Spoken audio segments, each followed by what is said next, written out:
Olá, vamos falar hoje de ambiente de trabalho, vamos falar do comportamento no trabalho e um pouquinho mais específico de inveja no trabalho, porque quando existe esse tipo de coisa, é só sabotagem, é um tentando dar rasteira no outro, é pessoas que não se conversam, pessoa que não colabora, não contribui, o outro tá lá esperando, ele sabe o que fazer, tem a parte dele, não faz, não entrega, é aquele mal-estar dentro da empresa, e aí?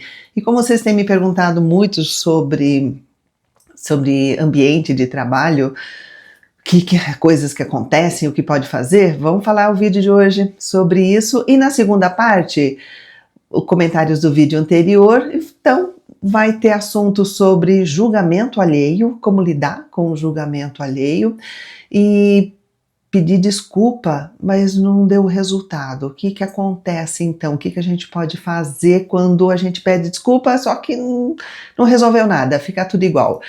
Vamos falar sobre tudo isso, porque esse canal é para falar de psicologia, de comportamento, de mostrar para você a cada vídeo um exemplo de um assunto com o qual você pode contar com um psicólogo.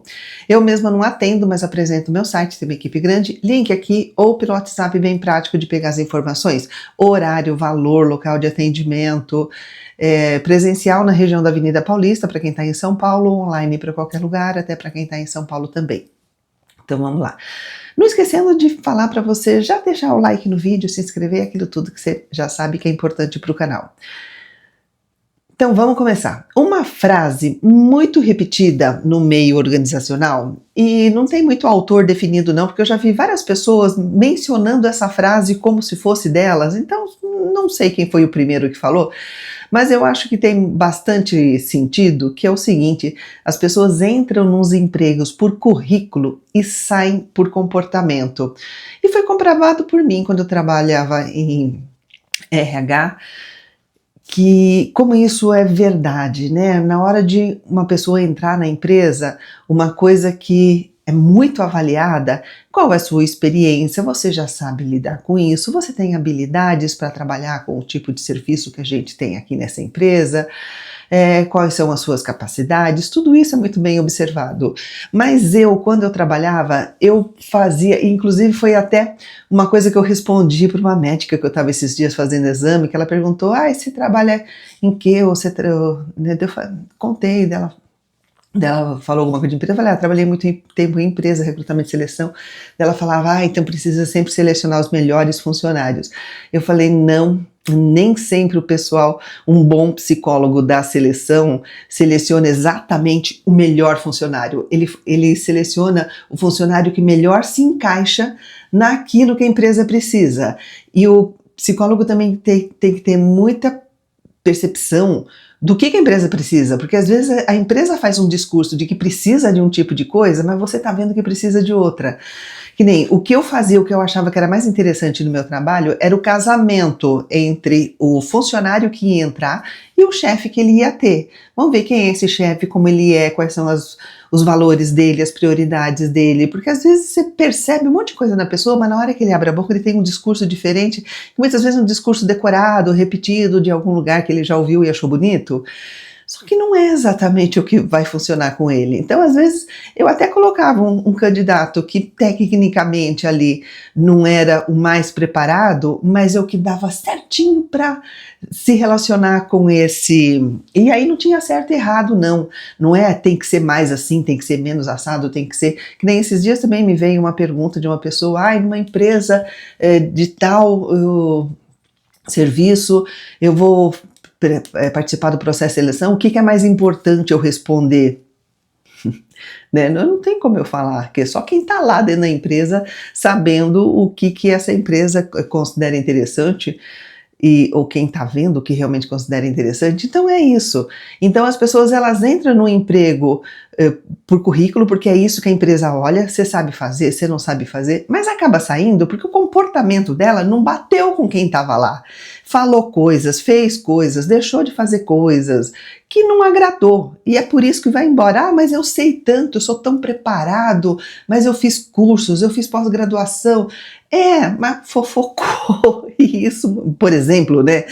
Ou, sei lá, não se dava bem com as pessoas, ou não conseguia se comunicar direito com as pessoas ou não se expressava de uma forma clara.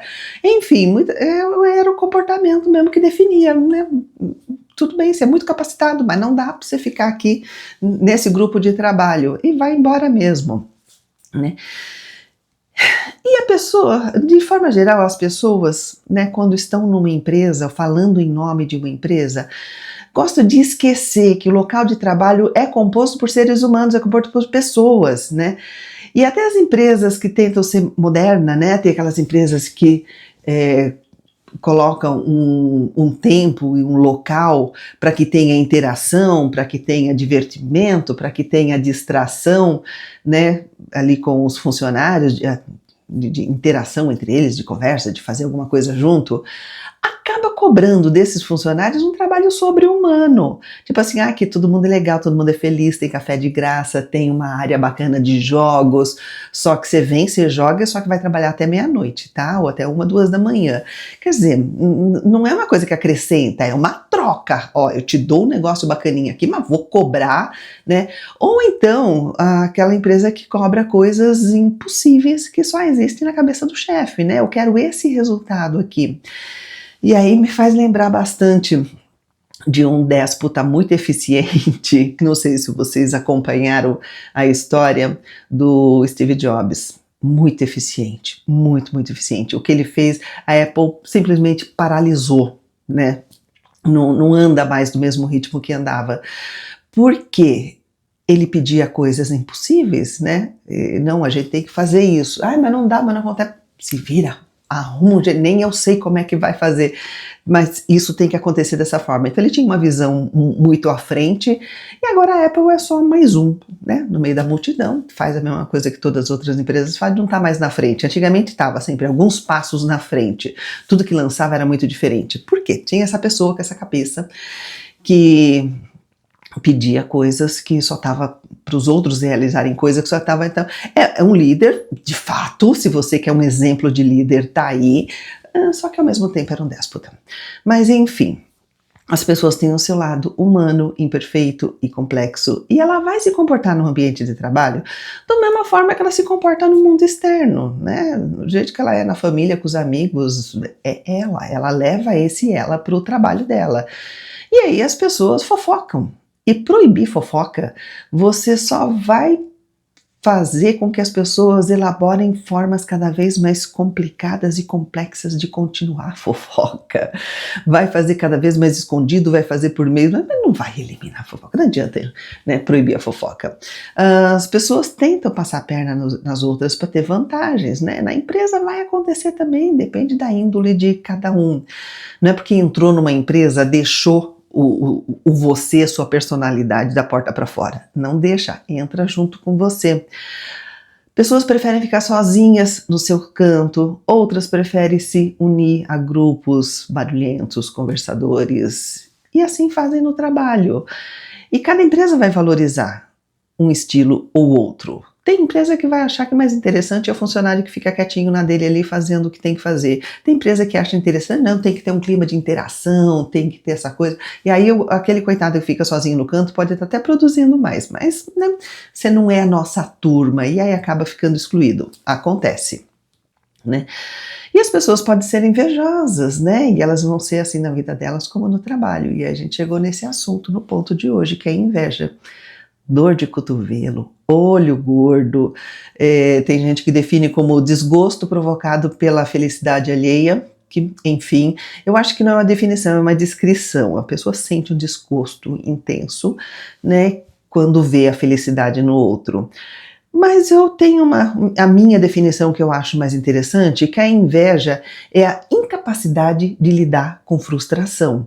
A pessoa que sente inveja, ela tem um sentimento muito ruim quando ela não consegue o que ela deseja, ela quer coisas, às vezes ela nem sabe o que ela quer, ela só descobre o que ela quer quando ela vê na mão do outro, né? Mas aí ela percebeu, ela queria aquilo. E ela tem um sentimento muito ruim de não conseguir lidar com essa frustração. Ela se sente muito frustrada porque ela não tem aquilo. E ela não consegue lidar com isso, não consegue suportar a vida dela não tendo as coisas que outras pessoas têm, são, do ponto de vista dela, muito legal. E aí ela tem essa dificuldade de lidar com a frustração, ela vê as outras pessoas conseguindo aquelas coisas legais e termina com ela tentando fazer alguma coisa para que a pessoa não desfrute daquilo que ela tem, não desfrute daquilo que ela conseguiu. E aí fechou o círculo todo, o pacote da inveja. Então, quais são os comportamentos da inveja? A pessoa menospreza a conquista do outro. Fulano comprou um carro, mas aquele carro não é muito bom. Essa marca, vai dar problema mais tarde. Essa cor já deu, né? Todo mundo tem carro dessa cor. Enfim, dá aquela menosprezada no que a pessoa tem. Ela tenta fazer alguma coisa para que a pessoa perca o gosto da conquista dela. Ela pode, se ela puder fazer alguma coisa mais concreta, até de impedir que a pessoa tenha acesso à conquista, ela vai tentar. Por exemplo, se ela está com inveja da amiga que está com um namorado novo e o namorado ela está muito feliz, ela vai arrumar problemas para o sábado à noite para requisitar a amiga para a presença dela, por exemplo. Ela vai criar situações, vamos continuar a situação do carro, a pessoa está com o carro novo, daí você vai achar que não dá para ir nesse lugar com o seu carro, né? Vamos de táxi, é muito melhor. Então vai tentar impossibilitar que a pessoa desfrute daquilo que ela tem. E aí ela também vai tentar fazer com que os outros vejam alguma coisa negativa nessa pessoa que ela está morrendo de inveja. Então aí entra a fofoca também, né? Aí começa a falar alguma coisa sobre essa pessoa para os outros, para que elas tenham um olhar meio enviesado, um olhar mais pesado, um olhar mais não tão positivo assim com relação a essa pessoa, porque ela vai falar, essa pessoa não é tão legal assim, né? Aí vai fazer ela se sentir bem com a inveja dela. Mas tem um outro detalhe. Se você sair perguntando para as pessoas aí se elas sentem invejas ou se elas são invejadas, o que você imagina como vai ser num grupo de 100 pessoas esse número de respostas? Poucas pessoas admitem que sentem inveja. Não, eu sinto inveja do outro, mas um número bem grande considera que é invejada. Não, a pessoa tem inveja de mim. Aquilo que ela faz tem inveja de mim. E aí eu te levo ao convite para você refletir. Será que as pessoas jogam no pacote da inveja tudo que não está funcionando nas interações, né? Principalmente, já que a gente está falando das empresas, é que a pessoa leva no pacote da inveja tudo que não está funcionando no contato que ela tem com as outras pessoas dentro da inveja? Por quê? Parece que a inveja explica de uma forma bem assim aliviadora as dificuldades de interação, a dificuldade que ela tem com as outras pessoas. Porque se ela é invejada, então ela não tem o que fazer, porque o problema não é com ela, é da outra que está sentindo inveja dela. Não é ela que deu rasteira, não é ela que boicotou, não foi ela que fechou as possibilidades para o outro, não, é o outro que tem inveja dela. Então ela não tem o que fazer, se é o outro que tem inveja, o problema não está com ela. E se ela é invejada, ela está num patamar elevado. Eu sou invejada. As pessoas querem o que eu tenho, as pessoas querem destruir as minhas coisas boas. E aí ela tem tanto orgulho e esse orgulho transborda em forma de percepção de inveja. Então é preciso entender, né, o quanto que a percepção da inveja do outro não é uma defesa, o quanto que a pessoa não está dizendo, eu sou invejado, na realidade é ela que tem dificuldade de interagir, ela que é muito tímida, ela que é muito egoísta, que aí entra um monte de comportamentos que pode ser que ela esteja exercendo, fazendo ali, colocando para as outras pessoas sem perceber, e as outras pessoas reagem de uma forma negativa, e reações negativas são interpretadas como inveja. E às vezes não. Às vezes é ela que é egoísta, às vezes é ela que não sabe conversar em grupo, enfim. E a empresa? O que cabe à empresa fazer diante de uma situação dessa? Empresa não é o papel dela, né? Ela se interessa em consertar o invejoso ou em consertar o que está acontecendo.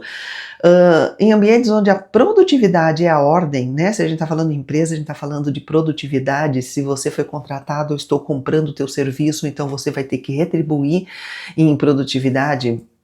A empresa vai eliminar as engrenagens que emperraram. tá emperrado, não funciona, né? E cada um que tente entender o que aconteceu. De repente a pessoa é mandada embora da empresa e ela sai com esse sentimento, que agora parece que eu confundi mais um pouco ainda, de será que você saiu por inveja, será que você saiu por uma inabilidade sua de relacionamento, mas vale parar e observar. E uma coisa também eu percebi na minha experiência nas empresas, nem sempre a empresa é justa na hora de eliminar uma pessoa, nem sempre ela está eliminando quem de fato está emperrando. Ela elimina aquele que ela foi convencida que é quem está emperrando. Então muitas vezes a pessoa que é o problema, ela tem um discurso e um sorriso muito bonito. E aí esse discurso e sorriso convence na hora de alguém que está levantando o problema e é o que fica como a verdade e acontece. Não estou falando isso para dizer, então a minha demissão, toda vez que eu saí da empresa eu fui injustiçada. Pode ser que sim, pode ser que não, pode ser que você tenha sido injustiçado no motivo, mas também você de alguma forma estava colaborando, que eu estou falando, você é o ser humano, não estou nem te condenando, tá? Estou nem te julgando. Eu estou falando que é para a gente considerar que é um ser humano trabalhando num local onde não se espera que as pessoas sejam humanas, não se espera que tenham dificuldades, não se espera que tenha timidez, que tenha inveja, egoísmo, blá, blá, e tudo o resto que acontece, que tenha depressão, que tenha ansiedade. Às vezes uma pessoa faz um serviço mal feito por pura ansiedade, né? Nem por inveja, nem por nada, é porque é extremamente ansiosa, ela não consegue se controlar e acaba fazendo coisas que não devia fazer. Então você vê o quanto que o aspecto pessoal, ele contribui e muitas vezes contamina bastante um ambiente de trabalho. O interesse tem que ser individual, então, para cada um se cuidar, olhar para si, tentar entender o que está acontecendo e buscar esses elementos que estão, de alguma forma, fragilizando essa pessoa e buscar se fortalecer nisso, buscar se entender. Contar com a empresa para ser consertado, não acontece, não vejo isso acontecendo. Empresas não oferecem psicólogos para isso. Empresas, quando tem psicólogos, é para, normalmente, departamento de recrutamento e seleção, ou para botar um basta em algumas histórias, mas, enfim, um interesse tem que ser pessoal mesmo, individual. E é isso, vamos para a segunda parte, que são os comentários do vídeo anterior, que era o que fazer quando alguém não quer mais falar com você. E aí a gente vai falar sobre algumas coisas que colocaram, muito fortemente sobre julgamentos alheios e sobre aquela situação de eu pedir desculpa, mas a pessoa está me tratando da mesma forma. Por que isso acontece? Começando os comentários, uma pessoa colocou aqui, amo conversar com as pessoas e ser amiga, mas se a pessoa começa a ficar fria, eu deixo de lado fazer o quê? Ok, né? Eu penso um pouquinho também nessa frieza. A gente não tem sentimento nenhum quando um amigo começa a ficar frio, alguma coisa bate aqui dentro da gente, né? É claro que a conclusão, o final, o caminho tem que ser esse. Se a pessoa optou por não estar mais naquela amizade que tinha comigo, ela escolheu, quem sou eu para dizer que ela tem que ser diferente, né? Tá certo, mas vamos pensar um pouquinho nesse outro lado. Outra pessoa coloca, eu também deixo de lado, deixo para lá, sigo a vida. De fato, o problema sai quando nós fazemos nossa parte e não somos casa da mãe Joana para ninguém viver de rotatividade como se fosse aeroporto. Eu achei legal. Quem vive nessa gangorra é mal resolvido, às vezes correr atrás em excesso invade o espaço da pessoa, sendo indelicado, se não um tipo de abuso. Exatamente, se a pessoa já resolveu que ela quer sair da tua vida e você ficar correndo atrás demais, invadindo o espaço da pessoa, é um abuso também, né? Você querer tanto uma coisa e quando você vai ver, você também está errando. Aí outra pessoa coloca assim, e quando é sempre um monólogo? Insisto ou me afasto? Me passe umas opções, obrigada. É sempre um monólogo? Então a pessoa já te deu informação suficiente de que ela não está interessada em aprofundar, em ampliar a interação, o relacionamento com você. Ela já te deu essa informação. Você vai tentar mudar a pessoa? Você vai querer que ela seja diferente do que ela é? Por quê? É isso que ela tem para oferecer. Por que a gente quer mais das pessoas do que elas têm para oferecer? Não dá para você criar uma coisa dentro da outra pessoa. É o que é. Aí outra pessoa. Eu cheguei a procurar uma amizade que estimava muito que se afastou por uma falha minha. Só procurei porque realmente era muito importante para mim, porém, apesar de ter aceitado o meu pedido de desculpa, todo o contato que tivemos depois disso foi porque eu procurei. Nossas interações tornaram-se rasas, monossilábicas, de novo, mesmo que com o meu esforço de resgatar todo aquele vigor das nossas conversas de antigamente. Agora decidi realmente não ir mais atrás. Então, você confessa que foi uma falha sua que fez vocês duas ou vocês dois, agora eu não sei mais se é homem ou se é mulher que escreveu, se afastarem, e você pediu desculpa. Mas assim não resolveu, a pessoa continuou rasa, continuou monossilábica. Só que a gente precisa entender um pedido de desculpa. Pedido de desculpa não significa nem quando você pede, nem quando você oferece, quando você dá desculpas para você aceita desculpas de a outra pessoa. Não significa que você considerou que tudo que aconteceu foi legal, foi bacana, então agora eu me entendi que foi positivo, ou então apaguei, não existe mais nada. Não, desculpa serve para liberar as duas partes. Desculpa é muito bom para você falar, então encerrei esse ciclo. A pessoa pediu desculpa, eu desculpei ela, então eu posso seguir o meu caminho mais leve sem ficar presa nessa situação, ao que aconteceu, sem ficar com aquele peso, sem ficar remoendo a história. Eu posso deixar essa história de lado, esquecer se for o caso e seguir a minha vida. Então, se você pede desculpa, é muito legal você pedir desculpa, você reconheceu que você falhou. Só que não tem expectativa de que vai voltar a mesma coisa que era antes. Pode até ser que sim, depende de cada pessoa, mas se a pessoa não voltar ao que era antes, é de total direito dela. Pedir desculpa não significa que você vai remendar, porque todo remendo fica uma cicatriz ali que é a marca de que alguma coisa aconteceu. Uma cicatriz está dizendo que a coisa não dói mais, não incomoda mais, você nem lembra dela, mas existe, você olha para ela, você vê que ela está ali. Fica uma cicatriz, é a mesma coisa. Outra pessoa, boa tarde Marisa. Se possível, faça um vídeo sobre como ensinar a criança a lidar com julgamentos alheios. Hoje minha filha me contou que a coleguinha estava tirando sarro do cabelo dela. Eu tentei aconselhar da melhor forma possível, mas ela ainda ficou insegura. Depois de levá-la na escola, comecei a chorar. Acho que ativou um gatilho aqui. Lembrei de como foi sofrido na minha infância com isso. E é exatamente isso. Mãe, ela tenta organizar a vida do filho, oferecer coisas para o filho conforme ela precisou dessas coisas. Você precisa entender que teu filho é uma outra pessoa.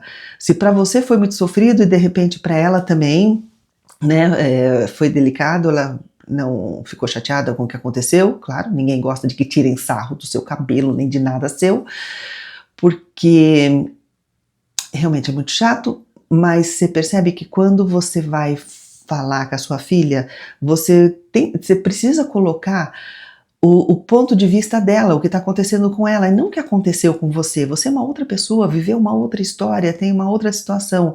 E o que tua filha precisa aqui é de ter resistência a esse tipo de coisa que acontece. Você não consegue garantir que isso foi só uma vez na vida e nunca mais vai acontecer. Você não consegue garantir.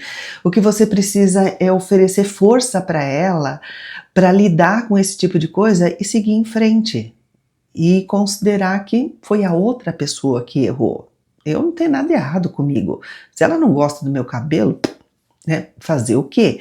Então você precisa de dar esse tipo de força, mas teve outra pessoa, acho que mais duas, que responderam, e vocês estão muito legais nessa conversa um com o outro aqui nos comentários, que conversaram, deram respostas bem interessantes. Uma colocou assim: olha, não sou mãe, sou bem jovem, mas pelo seu relato seria legal falar sobre cultura. Por exemplo, no Egito possuía grandes médicos físicos que estudavam anatomia, tinham grande conhecimento em anatomia e uma grande parte deles era negro. O que eu achei interessante é que na foto da pessoa que colocou, não dá para ver nada a respeito dela, é uma paisagem, só que essa pessoa que respondeu supôs que o cabelo comentado era um cabelo afro, mas não dá para saber por que a amiguinha tirou sarro, qual a característica desse cabelo, não dá para saber. Então é um pouco do nosso impulso de considerar que se alguma coisa foi considerada ruim, essa coisa tem a ver com uma característica que tradicionalmente é considerada ruim, de repente né? Vamos entender exatamente o que aconteceu. Mas eu achei interessante. E eu achei interessante, pode ser positivo sim, se for a questão de realmente ter sido um cabelo afro, pode ser legal falar, não, já teve, existem pessoas que foram pessoas maravilhosas, pessoas muito inteligentes, pessoas que eram médicos, físicos, que estudaram demais, pessoas significativas na sociedade e que eram negras. Então, né, todo mundo tem o seu valor nesse sentido. Mais uma outra pessoa colocou uma outra resposta para essa mesma situação, que essa eu achei bem interessante. Vocês ouçam aqui para vocês verem comigo, se vocês concordam. Ela colocou assim: quando minha filha passou por essa mesma situação na escola, eu fiquei muito triste, óbvio, né? A gente fica. Então tive uma ideia, ir até a escola, falar somente com a menina agressora e falei a ela que alguém na escola estava maltratando de propósito a minha filha, que eu não estava querendo dar o troco, mas eu gostaria que ela cuidasse da minha filha para mim, visto eu estar no trabalho, não havia possibilidade de eu cuidar dela na escola. A menina má me olhou assustada de dar pena, pois ela sabia que ela fazia com a minha filha, porém ela prontamente acenou com a cabeça e disse que sim, que ia cuidar da minha filha. Felizmente deu super certo, ela passou a respeitar a menina. Fiquei sempre na vigia, porém com mais paz. Acredito que no meu caso funcionou por falar a sós e olho no olho com a malvadeza. Ela passou a ter respeito pela minha filha. Vamos lá, eu não sei a idade dessas crianças, mas parecem ser crianças, e agora eu gostaria de perguntar para você como você se sentiria se uma outra mãe da escola da sua filha fosse lá conversar em particular com a sua filha e fizesse uma ameaça velada, foi o que você fez, você falou que tem alguém que estava maltratando e você não queria dar o troco, porque quando você fala que você não quer dar o troco, você está querendo dizer eu poderia dar o troco. Então foi uma ameaça velada. Pediu a colaboração dela, foi bonito, me ajuda, né, cuida da minha filha. Deu certo, deu certo. Essa menina parou de maltratar a sua filha. Mas e as outras pessoas do mundo que vão aparecer? Como é que você vai garantir? Você vai sair falando um por um e as situações que tua filha não vai nem contar, porque ou que é tanta, ou porque ela percebe que é pesado demais, ou porque ela acha que, ou porque já se acostumou, ou por alguma coisa. Como é que você faz? A gente precisa trabalhar a pessoa para que ela fique forte e ela saiba ela mesma se colocar prontamente e assertivamente diante das pessoas, para que ela treine a resistência dela à frustração, para que ela fique forte o suficiente para conseguir se posicionar, né? E foi legal porque a autora lá da primeira pergunta, ela respondeu, na verdade, queria dar a ela apoio para que ela construísse autoconfiança para lidar com a situação. Exatamente isso. O importante é que o seu apoio, você não consegue dar a sua autoconfiança para sua filha.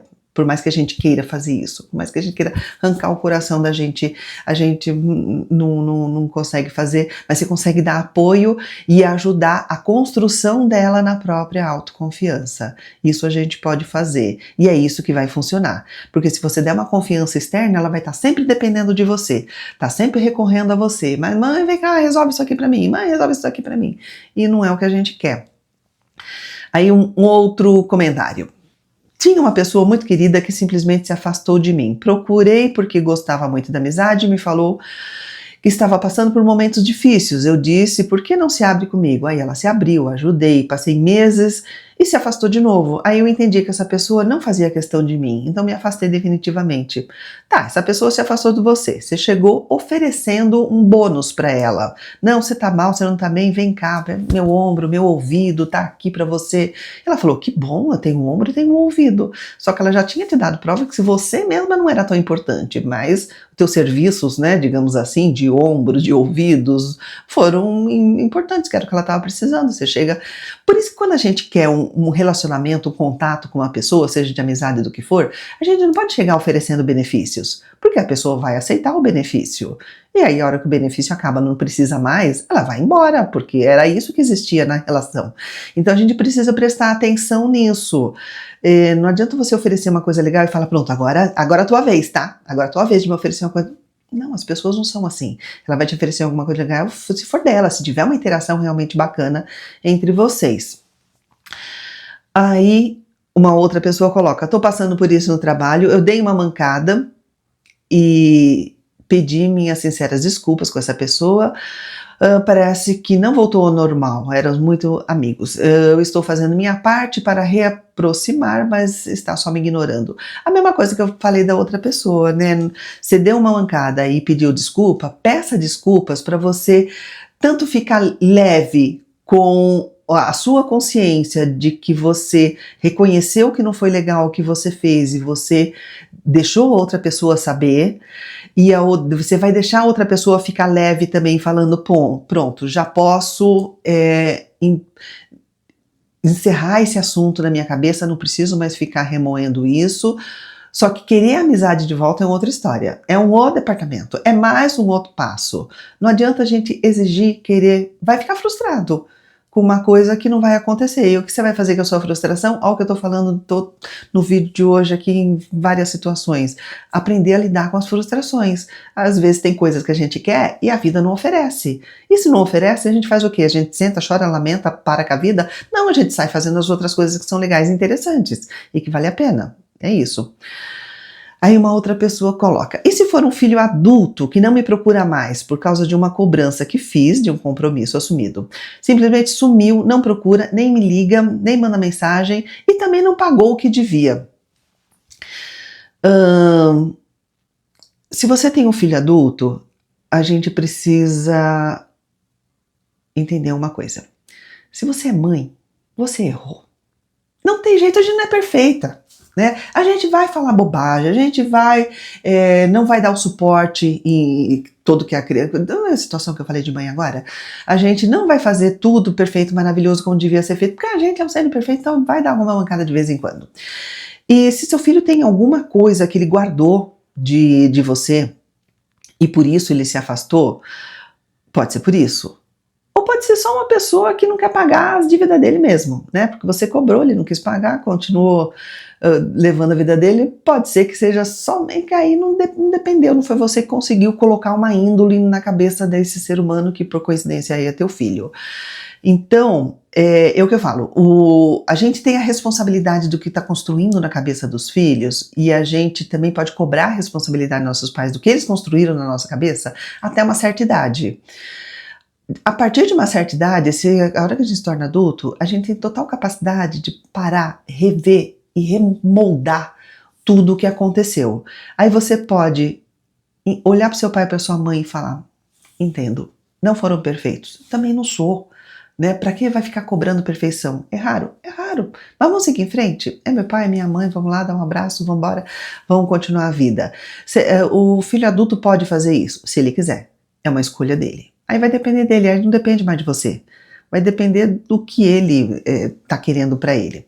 E uma pessoa que respondeu para essa mãe, ela colocou assim, se fosse meu filho e minha filha, eu nem cobraria para começo de conversa. Tudo bem. Eu acho que se você tem um filho que está devendo alguma coisa e você não coloca para ele que ele precisa honrar com os compromissos, ele precisa ser uma pessoa de responsabilidade, eu acho que está faltando alguma coisinha aí também. Uma outra comentário com relação a essas pessoas que somem, que não querem mais falar com a gente, ela colocou assim, no Tinder é assim, resposta monossilábica às 3 primeiras perguntas, depois some, mas não dá dislike, vai entender. E aí uma pessoa complementa, eu peguei trauma de aplicativo, não tenho mais, é tudo muito falso e superficial, você começa a conversa com uma pessoa, rola uma química imediata, você acha que é química, mas não, rolou um interesse, uma ideia, uma ilusão. Porque você está conversando com uma pessoa por aplicativo, a pessoa cria expectativas, cria uma imagem, cria um ser humano que ainda não existe, só está na cabeça dele a respeito das informações que estão sendo filtradas ali pelo aplicativo. Aí, porém, do nada, a pessoa some como não passa de mágica. Conhecer outra pessoa que julga ser mais interessante que você, provavelmente sim. Aplicativo é meio isso. Eu até pensei algumas vezes atendi muita gente que tinha relacionamentos por aplicativos, e eu já pensei em fazer um vídeo só sobre isso, mas não sei se vai